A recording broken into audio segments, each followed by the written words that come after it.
നമ്മൾ സാധാരണയായി കോമൺ ആയിട്ട് അനുഭവിക്കുന്ന തലവേദനയാണ് സ്ട്രെസ് ഹെഡേക്കും മൈഗ്രെയിൻ അല്ലെങ്കിൽ ചെന്നിക്കുത്ത്.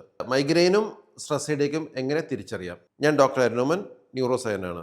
തലവേദനയിൽ ഏറ്റവും സാധാരണ കോമൺ ആയിട്ട് കാണുന്ന ഒരു തലവേദന വെച്ച് കഴിഞ്ഞാൽ സ്ട്രെസ് ഹെഡേക്കാണ്. അതായത് സമ്മർദ്ദം കാരണം ഉണ്ടാകുന്ന തലവേദന. അത് പിന്നെ വളരെ കോമൺ ആയിട്ട് കാണുന്ന ഒരു തലവേദനയാണ് മൈഗ്രെയിൻ അല്ലെങ്കിൽ ചെന്നിക്കുത്ത് എന്ന് പറയും. അപ്പം ഈ രണ്ട് തലവേദനകൾ നമ്മൾ എങ്ങനെ നമുക്ക് തിരിച്ചറിയാൻ പറ്റും? സ്ട്രെസ് ഹെഡേക്ക് എന്ന് വെച്ച് കഴിഞ്ഞാൽ അത് എല്ലാവരിലും കാണാം. അതായത് പുരുഷന്മാരിലും സ്ത്രീകളും ഒരേപോലെ കാണാം. മൈഗ്രെയിൻ എന്ന് വെച്ചാൽ കൂടുതലും സ്ത്രീകളിലാണ് കാണുന്നത്.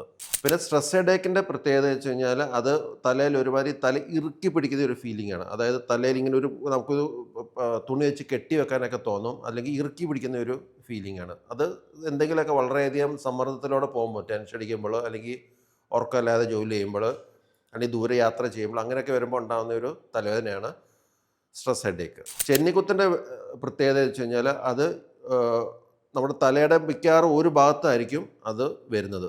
അത് വളരെ കഠിനമായ വേദനയാണ്. സാധാരണ സ്ട്രെസ് ഹെഡേക്ക് എന്ന് പറഞ്ഞാൽ അത്ര കഠിനമല്ല വേദനയല്ല. പക്ഷേ ചെന്നിക്കുത്തിൻ്റെ വേദന അല്ലെങ്കിൽ മൈഗ്രെയിൻ്റെ വേദന വളരെ കഠിനമായ വേദനയാണ്. അത് തലയുടെ ഒരു ഭാഗത്താണ് വരുന്നത്. ആൾക്കാർ പറയുന്നത് അതൊരുമാതിരി വിങ്ങൽ പോലെയാണ്. അതായത് തലയിൽ ഇങ്ങനെ ഭയങ്കര ഇങ്ങനെ വിങ്ങിയുള്ളൊരു വേദന, പൾസറ്റൈൽ ഹെഡേക്ക്. അത് ഈ ചെന്നിക്കുത്ത് തുടങ്ങിക്കഴിഞ്ഞാൽ അത് വളരെ കൂടിക്കൂടി അതിൻ്റെ ഇൻറ്റൻസിറ്റി കൂടിക്കൂടി അവസാനം വളരെ അസഹനീയമായ ലെവൽ, അത് വളരെ കഠിനമായ ലെവലിലേക്കൊക്കെ പോകാം. അതാണ് ചെന്നിക്കുത്തിൻ്റെ പ്രത്യേകത. പിന്നെ സ്ട്രെസ് ഹെഡേക്ക് എന്ന് വെച്ച് കഴിഞ്ഞാൽ നേരത്തെ പറഞ്ഞ പോലെ തന്നെ എല്ലാവരിലും വരാം. അത് വളരെ കോമൺ ആയിട്ട് കാണുന്ന ഒരു തലവേദനയാണ്.